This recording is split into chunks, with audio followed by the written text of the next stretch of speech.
ഇത് രാഹുലും ശീതളും ഇവർ ഇന്ന് വേർപിരിയുകയാണ്. മ്യൂച്വൽ ഡിവോഴ്സ് ആയതുകൊണ്ട് തന്നെ തടസ്സങ്ങൾ കൂടാതെ ഡിവോഴ്സ് അനുവദിച്ചു കിട്ടി. ചെറുപ്പം മുതൽക്കേ ഒന്നിച്ച് കളിച്ചു വളർന്നവരായിരുന്നു അവർ. എപ്പോഴോ അവർക്കിടയിൽ പ്രണയം മുട്ടിട്ടു. ചെറുപ്പം മുതലേ ഒരുമിച്ചായിരുന്നതുകൊണ്ട് തന്നെ അവർക്ക് പിരിയാൻ കഴിയില്ല എന്ന് മനസ്സിലാക്കിയെടുത്തു നിന്നും അവർ ഒരുമിച്ച് ജീവിക്കാമെന്ന് തീരുമാനിക്കുന്നു. അവർക്കിടയിലെ പ്രണയം എല്ലാവരും അസൂയയോടെ നോക്കിക്കാണും വിധത്തിലായിരുന്നു. പരസ്പരം ഇരു കുടുംബങ്ങൾക്കും അറിയാവുന്നതുകൊണ്ട് തന്നെ അവർ വിവാഹത്തിന് സമ്മതിക്കുകയും ചെയ്തു. അങ്ങനെ എല്ലാവരുടെയും അനുഗ്രഹാശിസുകളോടെ രാഹുലും ശീതളും വിവാഹിതരായി. ഇരു വീട്ടുകാരുടെയും പൂർണ്ണ സമ്മതത്തോടെ നടന്ന അവരുടെ വിവാഹം അത്യധികം ആഡംബരത്തോടെ തന്നെ അവർ ആഘോഷിച്ചു. ഒരുപാട് കാലത്തെ സ്വപ്നം പൂവണിഞ്ഞ സന്തോഷത്തിലായിരുന്നു വരനും വധുവും. അവർ രാജകുമാരനെയും രാജകുമാരിയും പോലെ വേദിയിൽ തിളങ്ങി നിന്നു. പിന്നീട് അങ്ങോട്ടുള്ള അവരുടെ ജീവിതവും മറ്റുള്ളവർ അസൂയയോടെ നോക്കിക്കാണും വിധം തന്നെയായിരുന്നു അവർ ജീവിച്ചിരുന്നത്. യാത്രകളെ ഒരുപാട് ഇഷ്ടപ്പെട്ടിരുന്ന രാഹുലും ശീതളും എപ്പോഴും യാത്രകളൊക്കെ ചെയ്ത് പറന്നു നടന്നു. ഇതിനിടെ ശീതൾ പ്രഗ്നൻ്റായി. അവർക്കൊരു പെൺകുഞ്ഞു പിറന്നു. വളരെയധികം സന്തോഷത്തിൽ തന്നെ അവൾ അവരുടെ വളർച്ച നോക്കിക്കണ്ടു. ജീവിതത്തിലെ പുതിയ പുതിയ ഉത്തരവാദിത്തങ്ങളിലേക്ക് ശീതൾ കടക്കുന്നതോടുകൂടി അവൾ യാത്രകളോടുള്ള പ്രണയം മാറ്റി അവൾ മേൽ വന്നിട്ടുള്ള ഉത്തരവാദിത്തങ്ങളിലേക്ക് മാറി. അപ്പോഴും അവർ വളരെയധികം പ്രണയപൂർവ്വം തന്നെയായിരുന്നു ജീവിച്ചത്. അവർക്കിടയിൽ പല കാര്യങ്ങളിലും അഭിപ്രായ വ്യത്യാസങ്ങൾ ഉണ്ടായിരുന്നെങ്കിൽ കൂടിയും അവർ തമ്മിൽ ഒരു പ്രശ്നങ്ങൾ ഉണ്ടാകുന്ന രീതിയിലേക്ക് ഒരിക്കലും കാര്യങ്ങൾ വഷളായിരുന്നില്ല. ശീതളിൻ്റെ കയ്യിൽ നിന്നുണ്ടാകുന്ന ചെറിയ പാകപ്പിഴകൾ പോലും രാഹുലിന് ക്ഷമിക്കാൻ പറ്റാത്ത തരത്തിലേക്ക് അവൻ കൊണ്ടുപോയി. പലപ്പോഴും അവന് കൂട്ടുകാരുടെ വാക്കായിരുന്നു വേദവാക്യം. പല കാര്യങ്ങളിലും ശീതൾ പലപ്പോഴും ക്ഷമിക്കാൻ തയ്യാറായാലും രാഹുലിനതൊന്നും വിട്ടുകൊടുക്കാൻ മനസ്സുണ്ടായില്ല.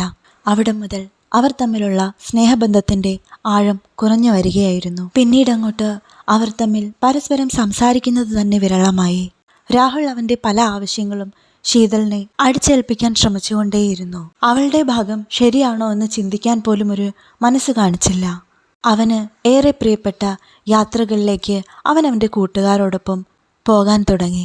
ശീതളിനെ രാഹുൽ പാടെ അവഗണിച്ചതുപോലെയായി. എങ്കിലും അവൾ ആരോടും ഒരു പരാതിയും പറയാതെ കഴിഞ്ഞുകൂടി. ശീതൾ അവനെ വിളിക്കുമ്പോഴെല്ലാം അവൻ ഓരോ യാത്രകളിലായിരുന്നു, ഓരോരോ തിരക്കുകളിലായിരുന്നു. അവന് വീട്ടിലേക്ക് വരാൻ പോലും പിന്നീട് സമയമുണ്ടായിരുന്നില്ല. അവർ തമ്മിലുള്ള അഭിപ്രായ വ്യത്യാസങ്ങൾ കൂടി വന്നതോടെ വിവാഹബന്ധം വേർപെടുത്താമെന്ന് ഇരുവരും ഒരുമിച്ചെടുത്തൊരു തീരുമാനമായിരുന്നു. അങ്ങനെ പരസ്പരമുള്ള സമ്മതത്തോടുകൂടി ഡിവോഴ്സ് നടന്നു.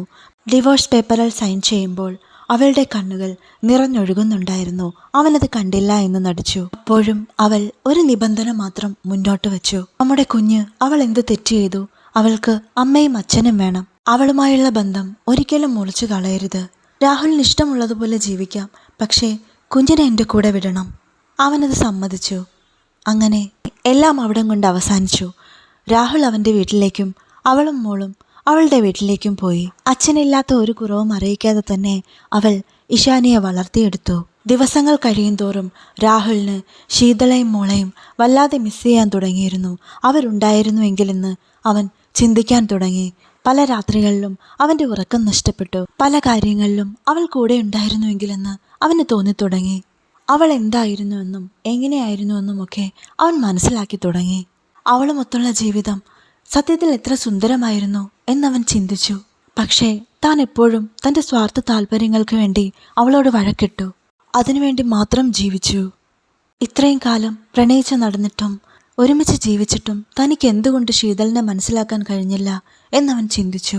സമയം കഴിഞ്ഞു പോയിരിക്കുന്നു. ഇനി ഒന്നും തിരിച്ചു കിട്ടില്ല. എല്ലാം നഷ്ടപ്പെട്ടിരിക്കുന്നു. അവൻ്റെ ചിന്തകൾ കാടുകയറി. അവന് ഭ്രാന്ത് പിടിക്കുന്നത് പോലെ തോന്നി. ഒറ്റപ്പെടൽ അവൻ്റെ മനസ്സിനെ വല്ലാതെ തളർത്തി. ഒരു ഭ്രാന്തനെ പോലെ പല രാത്രികളിലും അവൻ ഉറക്കത്തിൽ നിന്നും ഞെട്ടി എഴുന്നേറ്റ് നിലവിളിച്ചു. അതിൽ നിന്നുള്ളൊരു മോചനത്തിന് വേണ്ടി അവൻ മദ്യത്തിനെ കൂട്ടുപിടിച്ചു. രാവെന്നോ പകലെന്നോ ഇല്ലാതെ അവൻ മദ്യപിക്കാൻ തുടങ്ങി. വീട്ടിൽ നിന്നും പുറത്തേക്ക് പോലും ഇറങ്ങാത്തൊരവസ്ഥയായി. അവൻ ചെയ്തു പോയത് വളരെ വലിയൊരു തെറ്റാണെന്ന് മനസ്സിലാക്കി അവൻ പശ്ചാത്തപിക്കാൻ തുടങ്ങി. അങ്ങനെ വർഷങ്ങൾ കടന്നുപോയി.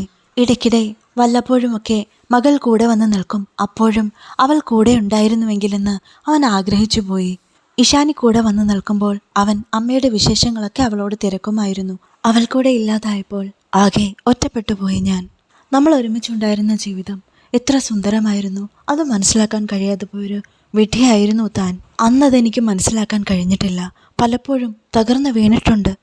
പക്ഷേ താങ്ങാൻ ആരും വന്നില്ല, ഒരു കൂട്ടുകാരും വന്നിട്ടില്ല. തനിക്കൊരു ചെറിയ പനി വന്നാൽ പോലും അടുത്തു നിന്നും മാറാതെ നിൽക്കുമായിരുന്നു അവൾ. ഞാനിതെല്ലാം മനസ്സിലാക്കിയപ്പോഴേക്കും സമയം ഒരുപാട് കടന്നുപോയിരിക്കുന്നു. പലപ്പോഴും തിരികെ ചെന്നാലോ, തിരികെ പോയി അവളെ വിളിച്ചാലോ എന്ന് ആലോചിക്കാതിരുന്നിട്ടില്ല. പക്ഷേ ഇനി എന്നെ അവൾ സ്വീകരിക്കുമോ അതോ പരിഹസിക്കുമോ? എന്തു തന്നെയായാലും താനത് കേൾക്കാൻ ബാധ്യസ്ഥനാണ്. അവൻ്റെ ഉള്ളിലുള്ള കാര്യങ്ങൾ ഇഷാനിയോട് തുറന്നു പറയുമ്പോൾ അവൻ്റെ കണ്ണ് നിറഞ്ഞൊഴുകുന്നുണ്ടായിരുന്നു. തിരികെ പോകുമ്പോൾ അച്ഛൻ എന്നെ വീടിനുള്ളിൽ കൊണ്ടാക്കണമെന്ന് അവനോട് വാക്കുവേടിച്ചു. സാധാരണ അവനോടൊപ്പം നിൽക്കാൻ വരുന്ന ദിവസങ്ങളിൽ വീടിൻ്റെ ഗേറ്റ് വരെ കൊണ്ടാക്കിയ ശേഷം അവൾ അകത്ത് കയറി കഴിഞ്ഞ് തിരികെ പോവുകയായിരുന്നു അവൻ്റെ പതിവ്. പക്ഷേ ഇത്തവണ അങ്ങനെ പറ്റില്ല എന്ന ഇഷാനിയുടെ വാശിക്ക് മുന്നിൽ അവൻ തോറ്റുപോയി. അവൻ ആ വീട്ടിലേക്ക് കയറി ചെന്നു. അവനും അത് ആവശ്യമായി തോന്നി. പറ്റിയാൽ ശീതളിനെ കാണണം, അവളോട് മാപ്പ് പറയണം, തൻ്റെ ഭാഗത്തു നിന്നുണ്ടായ വീഴ്ചയ്ക്കെല്ലാം മാപ്പ് ചോദിക്കണം. പറ്റിയാൽ അവൾ കൂടെ വരുമെങ്കിൽ തിരികെ കൂട്ടിക്കൊണ്ടു പോകണം. അതൊക്കെ തന്നെയായിരുന്നു അവൻ്റെ മനസ്സിൽ. അവൻ ഇഷാനിയെയും കൂട്ടി ഗേറ്റ് കടന്ന് വാതിൽക്കലെത്തി. അവിടെയുള്ളവരാരും അവനെ കണ്ട ഭാവം നടിച്ചില്ല. പക്ഷേ തന്നെ കണ്ട മാത്രയിൽ അവൾ അകത്തുനിന്നും ഓടി വന്നു. പ്രതീക്ഷിക്കാതെ രാഹുലിനെ അവിടെ കണ്ടതും ശീതളിൻ്റെ കണ്ണുകൾ നിറഞ്ഞൊഴുകാൻ തുടങ്ങി. രാഹുൽ അവളോടായി പറഞ്ഞു, തെറ്റുപറ്റിപ്പോയി, ക്ഷമിക്കണം. നിനക്ക് എന്നോട് ക്ഷമിക്കാൻ കഴിയുമോ? എൻ്റെ കൂടെ വരുമോ?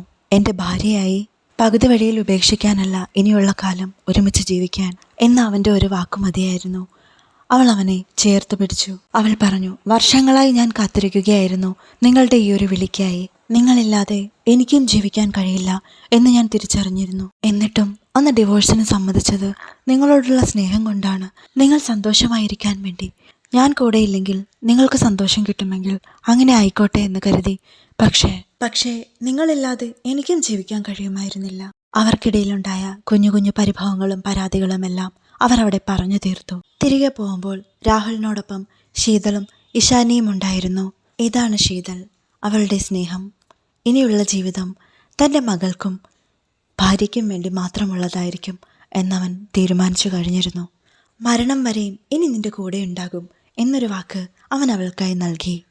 ഇനിയൊരു ജന്മമുണ്ടെങ്കിൽ അന്നും എൻ്റെ ഭാര്യയായി നീ തന്നെ വേണം. അവരിന്ന് വീണ്ടും വിവാഹിതരായി. അച്ഛൻ്റെയും അമ്മയുടെയും വിവാഹം കാണാൻ വിധിക്കപ്പെട്ട മകളായി അവളും അവരുടെ മധ്യത്തിൽ തന്നെ നിന്നു. സ്നേഹം തിരിച്ചറിയാൻ വൈകിപ്പോകുന്നിടത്താണ് പല ബന്ധങ്ങളും തകരുന്നത്. കഥ ഇഷ്ടമായാൽ ചാനലൊന്ന് സബ്സ്ക്രൈബ് ചെയ്യാൻ മറക്കണ്ട. കൂടെ തന്നെ ലൈക്ക് ചെയ്യൂ, കമൻറ്റ് ചെയ്യൂ. Thank you.